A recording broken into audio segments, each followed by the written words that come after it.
ಶರಣು ಶರಣಾರ್ಥಿಗಳು. ನಮ್ಮ ಜೀವನದಲ್ಲಿ ಕೆಲವೊಮ್ಮೆ ನಾವು ಯೋಚಿಸುತ್ತೇವೆ, ನಾನು ಯಾರಿಗೂ ಕೆಟ್ಟದ್ದು ಮಾಡಿಲ್ಲ, ಆದರೂ ನನಗೇಕೆ ಇಷ್ಟು ಕಷ್ಟ ಅಂತ. ಇನ್ನೊಂದು ಕಡೆ ಕೆಲವರು ತಪ್ಪು ಮಾಡಿದರೂ ಸಹ ಸುಖವಾಗಿ ಇರುವಂತೆ ಕಾಣುತ್ತಾರೆ. ಆಗ ನಮ್ಮ ಮನಸ್ಸಿನಲ್ಲಿ ಒಂದು ಪ್ರಶ್ನೆ ಮೂಡುತ್ತದೆ, ಕರ್ಮಫಲ ನಿಜವೇ ಅಂತ. ಹಿಂದೆ ಮಾಡಿದ ಕೆಲಸಗಳು ಇವತ್ತಿನ ಬದುಕಿನ ಮೇಲೆ ಪರಿಣಾಮ ಬೀರುತ್ತವೆಯೇ? ಅಹಂಕಾರ ಮನುಷ್ಯನನ್ನು ಹೇಗೆ ಪತನದ ಕಡೆ ಕರೆದೊಯ್ಯುತ್ತದೆ? ಈ ಎಲ್ಲ ಪ್ರಶ್ನೆಗಳಿಗೆ ಅಪ್ಪ ಬಸವಣ್ಣನವರು ಒಂದು ಅದ್ಭುತವಾದ ಉತ್ತರ ಇಂದಿನ ವಚನದಲ್ಲಿ ನೀಡುತ್ತಿದ್ದಾರೆ. ಈ ವಚನದಲ್ಲಿ ಅವರು ಮತ್ತೊಬ್ಬರಿಗೆ ಉಪದೇಶ ಮಾಡುವುದಿಲ್ಲ, ತಮ್ಮ ಜೀವನವನ್ನೇ ಉದಾಹರಣೆಯಾಗಿ ಇಟ್ಟುಕೊಂಡು ನನ್ನ ಮನಸ್ಸು ನನ್ನನ್ನು ಮೋಸ ಮಾಡಿತು ಎಂದು ಒಪ್ಪಿಕೊಳ್ಳುತ್ತಾರೆ. ಅದೇ ಶರಣರ ಮಹತ್ವ. ತಪ್ಪನ್ನು ಜಗತ್ತಿನಲ್ಲಿ ಹುಡುಕುವುದಿಲ್ಲ, ಮೊದಲು ತಮ್ಮೊಳಗೆ ಹುಡುಕುತ್ತಾರೆ. ಅದು ಹೇಗೆ ನೋಡೋಣ ಶರಣ ಬಾಂಧವರೇ. ಓಂ ಶ್ರೀ ಗುರು ಬಸವಲಿಂಗಾಯ ನಮಃ. ಶರಣರ ಅಮೋಘ ಪಯಣದಲ್ಲಿ ದಿನಕ್ಕೊಂದು ವಚನ ನಿರ್ವಚನ ಕಾರ್ಯಕ್ರಮಕ್ಕೆ ತಮ್ಮೆಲ್ಲರಿಗೂ ಭಕ್ತಿಯ ಶರಣು ಶರಣಾರ್ಥಿಗಳು. ವಚನದ ಸಂಖ್ಯೆ 40. ಸುಡಲಿ ಮನವೆನ್ನ ನುಡುಹನ ಮಾಡಿತ್ತು, ನಡೆವಲ್ಲಿ ನುಡಿವಲ್ಲಿ ಅಧಿಕನೆಂದೆನಿಸಿತ್ತು. ಬೆಡಗಿನ ಕೀಲು ಕಳೆದು ಕೆಡದ ಬಳಿಕ ಕಡುಗೂರ್ಪ ಮಡದಿ, ತಾ ಮುಟ್ಟಲಮ್ಮಳು ಒಡಲ ನೂರಿ ಕೊಂಬುದು. ಒಡವೆ ನರಸ ಕೊಂಬ ಕಡುಗೂರ್ಪ ಮಡದಿಯ, ಮತ್ತೊಬ್ಬ ಚನ್ನಿಗ ಕೊಂಬ ಮುನ್ನ ಮಾಡಿದುದು ತನ್ನ ಬೆನ್ನ ಬಿಡದ ನಕ್ಕ. ಇನ್ನು ಮಾಡಿದರಳವೇ ಕೂಡಲ ಸಂಗಮ ದೇವ. ನಾವು ಈ ವಚನದ ಅರ್ಥವನ್ನು ತಿಳಿಯಲು ಒಂದು ಸುಂದರವಾದ ಕಥೆಯ ಮೂಲಕ ನಿರ್ವಚನ ಮಾಡಲಿದ್ದೇವೆ. ಎಲ್ಲ ಶರಣ ಬಾಂಧವರಿಗೂ ಶರಣು ಶರಣಾರ್ಥಿಗಳು. ಕಥೆಯನ್ನು ನೋಡೋಣ ಶರಣ ಬಾಂಧವರೇ. ಒಂದು ರಾಜ್ಯದಲ್ಲಿ ಅತ್ಯಂತ ಪ್ರತಿಭಾವಂತ ಶಿಲ್ಪಿ ಒಬ್ಬ ಇರುತ್ತಾನೆ. ಅವನ ಶಿಲ್ಪಗಳನ್ನು ನೋಡಲು ದೂರದಿಂದ ಜನ ಬರುತ್ತಾ ಇರುತ್ತಾರೆ. ಕಾಲಕ್ರಮೇಣ ಕಳೆದಂತೆ ಅವನಿಗೆ ಅಹಂಕಾರ ಬೆಳೆಯುತ್ತದೆ. ನನ್ನಷ್ಟು ಶಿಲ್ಪಿ ಈ ಜಗತ್ತಿನಲ್ಲಿ ಯಾರೂ ಇಲ್ಲ ಎಂದು ಹೇಳತೊಡಗಿದ. ಒಂದಲ್ಲ ಒಂದು ದಿನ ಆ ಶಿಲ್ಪಿಗೆ ಕೂಡ ವಯಸ್ಸಾಗುತ್ತದೆ. ಮರಣದ ಭಯ ಆ ಶಿಲ್ಪಿಗೆ ಕಾಡತೊಡಗಿತ್ತು. ಅವನು ತನ್ನಂತೆಯೇ 10 ಶಿಲ್ಪಗಳನ್ನು ನಿರ್ಮಿಸಿ ಅವುಗಳ ಮಧ್ಯೆ ತಾನು ನಿಂತು ನೋಡುತ್ತಾನೆ. ಅವನ ಮರಣದ ಕಾಲದಲ್ಲಿ ಯಮದೂತರು ಬರುತ್ತಾರೆ. ಯಮಧರ್ಮ ರಾಜನಿಗೂ ನನ್ನನ್ನು ಗುರುತಿಸಲು ಆಗುವುದಿಲ್ಲ ಅಂತ ಆ ಶಿಲ್ಪಿ ನೆನೆಯುತ್ತಾನೆ. ಆದರೆ ಯಮದೂತರು ಬರುತ್ತಾರೆ.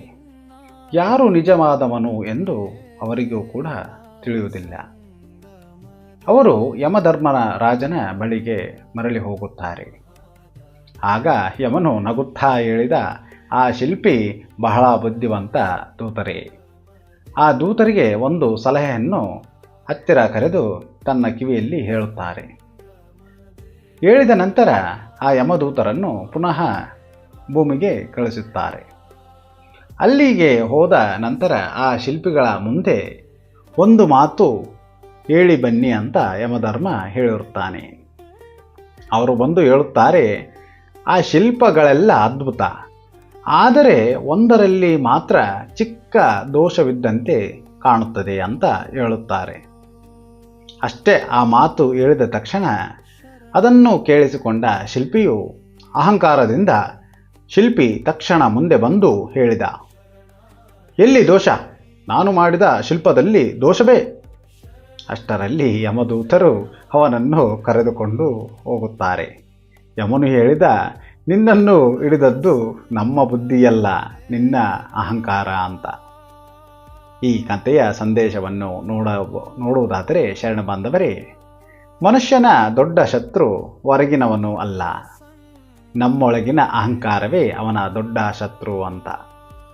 ನಾನು ಎಂಬ ಭಾವ ಹೆಚ್ಚಾದಾಗ ವಿವೇಕ ಕಡಿಮೆ ಆಗುತ್ತದೆ.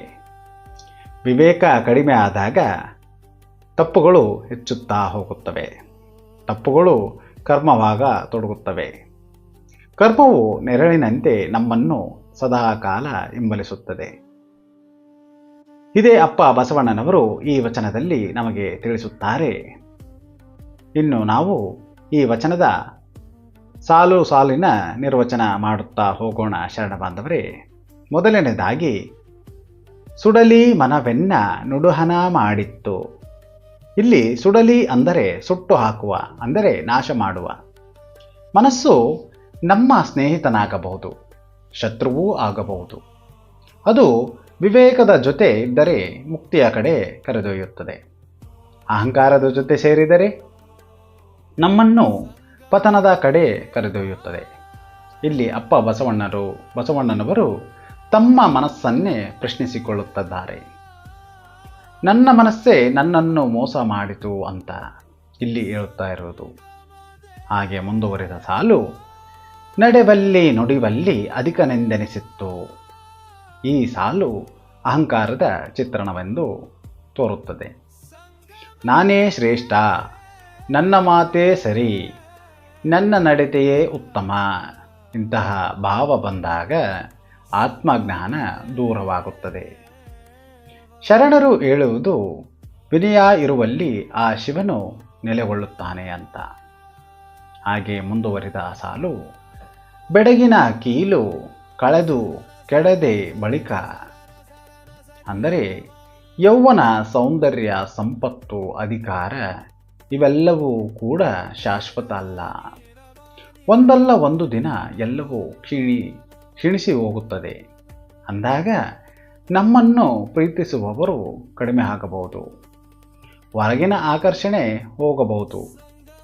ಆದರೆ ನಮ್ಮಲ್ಲಿನ ಸದ್ಗುಣ ಮಾತ್ರ ನಮ್ಮನ್ನು ಎಂದಿಗೂ ಕೈ ಬಿಡುವುದಿಲ್ಲ. ಹಾಗೆ ಮುಂದುವರೆದ ಸಾಲು, ಒಡಲ ನುರಿ ಕೊಂಬುದು, ಒಡವೆನ ರಸ ಕೊಂಬ. ಅಂದರೆ ದೇಹ ವೃದ್ಧಿಯಾಗುತ್ತದೆ, ಆಭರಣ ಕಳಚಬಹುದು, ಐಶ್ವರ್ಯ ಕಳೆದು ಹೋಗಬಹುದು, ನಮ್ಮನ್ನು ಸುತ್ತುವರೆದವರು ದೂರವಾಗಬಹುದು. ಆದರೆ ನಾವು ಮಾಡಿದ ಕರ್ಮ ಮಾತ್ರ ನಮ್ಮ ಜೊತೆಯಲ್ಲೇ ಸದಾ ಇರುತ್ತದೆ. ಹಾಗೆ ಮುಂದೆ ಹೇಳುತ್ತಾರೆ, ಮುನ್ನ ಮಾಡಿದುದು ತನ್ನ ಬೆನ್ನ ಬಿಡದನ್ನಕ್ಕ. ಅಂದರೆ ಇದೇ ಈ ವಚನದ ಸಾರಾಂಶ ಅಂತ ಕೂಡ ಹೇಳಬಹುದು. ನಾವುಗಳು ಹಿಂದೆ ಮಾಡಿದ ಕರ್ಮ ನಮಗೆ ನೆರಳಿನಂತೆ ಹಿಂಬಾಲಿಸುತ್ತದೆ. ಅಪ್ಪ ಬಸವಣ್ಣನವರು ಕೂಡ ಭಯ ಹುಟ್ಟಿಸುವುದಿಲ್ಲ ಈ ವಚನದಿಂದ. ಅವರು ನಮ್ಮ ಮನಸ್ಸಿಗೆ ಒಂದು ಆತ್ಮ ಜಾಗೃತಿಯನ್ನು ಮೂಡಿಸುತ್ತಿದ್ದಾರೆ. ಇಂದಿನ ನಮ್ಮ ಪ್ರತಿಯೊಂದು ಮಾತು, ಪ್ರತಿಯೊಂದು ಕೆಲಸ, ಪ್ರತಿಯೊಂದು ಚಿಂತನೆ ನಾಳೆಯ ಜೀವನವನ್ನು ರೂಪಿಸುತ್ತದೆ ಅಂತ. ಇನ್ನು ಮುಂದೆ ಬರೆದ ಸಾಲು, ಇನ್ನು ಮಾಡಿದರಳವೇ ಕೂಡಲ ಸಂಗಮ ದೇವ. ಇದು ಪ್ರಾರ್ಥನೆ. ಇಂದಿನ ಕರ್ಮಫಲ ನನ್ನನ್ನು ಬಿಡುವುದಿಲ್ಲ. ಇನ್ನು ಹೊಸ ತಪ್ಪುಗಳನ್ನು ಮಾಡುವಂತಾಗದಂತೆ ನನ್ನನ್ನು ಕಾಪಾಡು. ನನ್ನನ್ನು ಇನ್ನು ಮುಂದೆ ಯಾವುದೇ ರೀತಿ ತಪ್ಪುಗಳನ್ನು ಮಾಡಬಾರದು ಅಂತ ನನಗೆ ಮನಸ್ಥಿತಿಯನ್ನು ಕೊಡಪ್ಪ ಭಗವಂತನೇ ಅಂತ ಇಲ್ಲಿ ಶರಣನ ಒಂದು ಮನಸ್ಥಿತಿ ವ್ಯಕ್ತವಾಗುತ್ತದೆ. ಇನ್ನು ನಾವು ಶರಣರ ಪ್ರಕಾರ ನೋಡುವುದಾದರೆ, ಶರಣರು ಕರ್ಮವನ್ನು ನಂಬಿದರು. ಆದರೆ ಕರ್ಮದ ಹೆಸರಿನಲ್ಲಿ ನಿರಾಶೆ ಕಲಿಸಲಿಲ್ಲ. ಅವರು ಹೇಳಿದರು, ನಿನ್ನ ತಪ್ಪನ್ನು ನೀನು ಒಪ್ಪಿಕೋ ಅಂತ. ನಿನ್ನ ಅಹಂಕಾರ ಬಿಟ್ಟು ಬಿಡು, ನಿನ್ನ ಕಾಯಕ ನೀನು ಮಾಡು, ನೀನು ಸದಾ ದಾಸೋಹ ಮಾಡು. ಅಂದರೆ ಕೇವಲ ಹಣ ಪ್ರಸಾದ ಸಹಾಯ ಮಾತ್ರವಲ್ಲ, ನಿನ್ನಲ್ಲಿ ಇರುವಂತಹ ಜ್ಞಾನದ ಪ್ರಸಾದ ಕೂಡ ದಾಸೋಹಕ್ಕೆ ಮಾಡು ಅಂತ ಇಲ್ಲಿ ಹೇಳ್ತಾ ಇರೋದು. ಆಗಾಗ ನಿನ್ನ ಮನದಲ್ಲಿಯೇ ಲಿಂಗ ಸ್ಮರಣೆಯ ಮಾಡು, ಧ್ಯಾನ ಮಾಡುತ್ತಾ ಇರು. ಹಾಗೆಯೇ ಶಿವನಾಮ ಸ್ಮರಣೆ ಬಿಡದಂತೆ ಮಾಡು. ಆಗ ನಿನ್ನ ಮನಸ್ಸು ಯಾವುದೇ ತಪ್ಪು ಭಾವಗಳ ಕಡೆ ಎಳೆಯದಂತೆ ಸದಾಕಾಲ ಸ್ಥಿತವಾಗಿ ಇರುತ್ತದೆ. ಇಂದಿನಿಂದ ಒಳ್ಳೆಯ ಕರ್ಮ ಆರಂಭಿಸು. ಇದೇ ನಮ್ಮ ಶರಣರ ಧರ್ಮವಾಗಿರುತ್ತದೆ.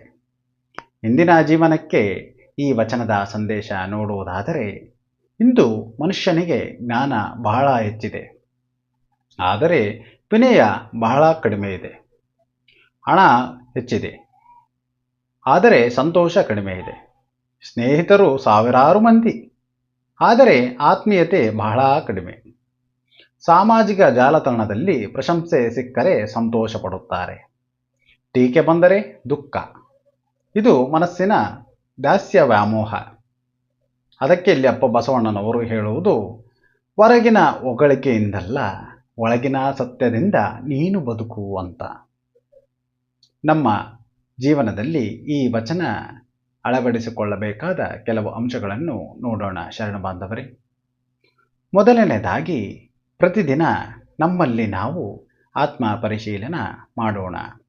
ಇಂದು ನಾನು ಯಾರ ಮನಸ್ಸಿಗೆ ನೋವು ಕೊಟ್ಟಿದ್ದೇನೆ ಅಂತ ಯೋಚನೆ ಮಾಡಬೇಕು. ಎರಡನೇದಾಗಿ, ನಮ್ಮಲ್ಲಿನ ಅಹಂಕಾರವನ್ನು ಗುರುತಿಸಿಕೊಳ್ಳಬೇಕು. ನಾನು ಎನ್ನುವ ಭಾವ ಬಂದಾಗಲೇ ನಾವುಗಳು ಎಚ್ಚರವಾಗಬೇಕು. ಮೂರನೇದಾಗಿ, ಕರ್ಮದ ಬಗ್ಗೆ ಜಾಗೃತರಾಗೋಣ. ನಮ್ಮ ಪ್ರತಿಯೊಂದು ಮಾತು, ಪ್ರತಿ ಕೆಲಸವೂ ಭವಿಷ್ಯದ ಬೀಜವಾಗುತ್ತದೆ.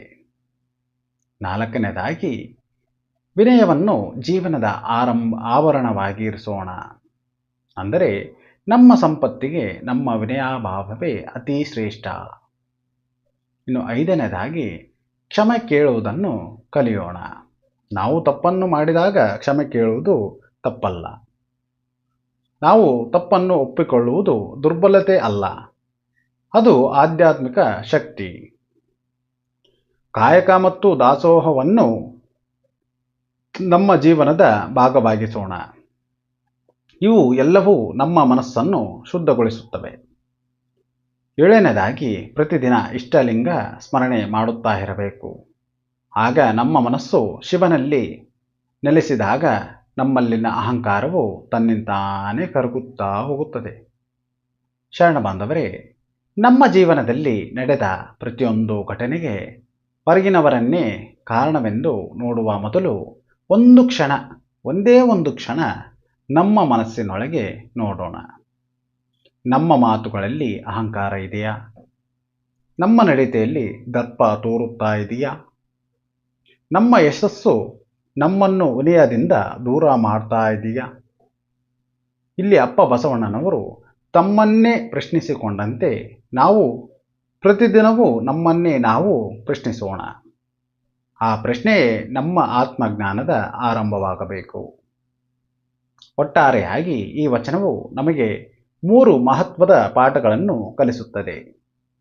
ಮೊದಲನೇದಾಗಿ, ಅಹಂಕಾರ ಮನುಷ್ಯನನ್ನು ಪತನದ ಕಡೆ ಕರೆದೊಯ್ಯುತ್ತದೆ. ಎರಡನೇದಾಗಿ, ಕರ್ಮಫಲ ನೆರಳಿನಂತೆ ನಮ್ಮನ್ನು ಹಿಂಬಾಲಿಸುತ್ತದೆ. ಮೂರನೇದಾಗಿ, ವಿನಯ, ಕಾಯಕ, ದಾಸೋಹ ಮತ್ತು ಶಿವಸ್ಮರಣೆಯ ಮೂಲಕ ಜೀವನವನ್ನು ಪರಿವರ್ತಿಸಬಹುದು. ಅಂದರೆ ಇಲ್ಲಿ ಅಪ್ಪ ಬಸವಣ್ಣನವರು ಈ ವಚನದಲ್ಲಿ ನಮ್ಮನ್ನು ಎದುರಿಸುತ್ತಿಲ್ಲ, ನಮ್ಮನ್ನು ಎಚ್ಚರ ಮಾಡುತ್ತಿದ್ದಾರೆ. ಇಂದಿನ ಕರ್ಮವನ್ನು ಬದಲಾಯಿಸಲಾಗುವುದಿಲ್ಲ, ಆದರೆ ಇವತ್ತಿನ ಕರ್ಮವನ್ನು ನಾವು ಬದಲಾಯಿಸಬಹುದು. ಆದ್ದರಿಂದ ಇವತ್ತಿನಿಂದ ನಮ್ಮ ಮಾತು, ನಡೆ, ಚಿಂತನೆ ಎಲ್ಲವನ್ನು ಆ ಪರಮಾತ್ಮ ಕೂಡಲ ಸಂಗಮ ದೇವರ ಸಾಕ್ಷಿಯಾಗಿ ಶುದ್ಧಗೊಳಿಸೋಣ ಅಂತ. ಅಹಂಕಾರ ಕರಗಿದಲ್ಲಿ ಶಿವನು ತನ್ನಿಂದಾನೇ ಉದಯಿಸುತ್ತಾನೆ. ಹಾಗೆಯೇ ವಿನಯ ಅರಳಿದಲ್ಲಿ ಶರಣತ್ವ ಪ್ರಾರಂಭವಾಗುತ್ತದೆ. ಭೂತಕಾಲದಲ್ಲಿ ಏನಾಯಿತು, ಮುಂದಿನ ಕಾಲ ಏನಾಗುತ್ತದೆ ಅಂತ ಚಿಂತೆ ಮಾಡಬಾರದು. ನಮ್ಮ ಶರಣ ಬಾಂಧವರು ಅದನ್ನೇ ಕಲಿಸಿಕೊಟ್ಟಿರುವುದು. ಕೂಡಲ ಸಂಗಮ ದೇವರು ನಮ್ಮೆಲ್ಲರಿಗೂ ಸತ್ಪ್ರಜ್ಞೆ, ವಿನಯ ಮತ್ತು ಶಿವಭಕ್ತಿಯನ್ನು ಕರುಣಿಸಲಿ. ನನ್ನ ಅರಿವಿಗೆ ಬಂದಿದ್ದನ್ನು ನಾನು ಎಡೆ ಮಾಡಿದ್ದೇನೆ. ಆಲಿಸಿದಂತಹ ಎಲ್ಲ ಶ್ರೀಪಾದಗಳಿಗೆ ಭಕ್ತಿಯ ಶರಣಾರ್ಥಿಗಳು.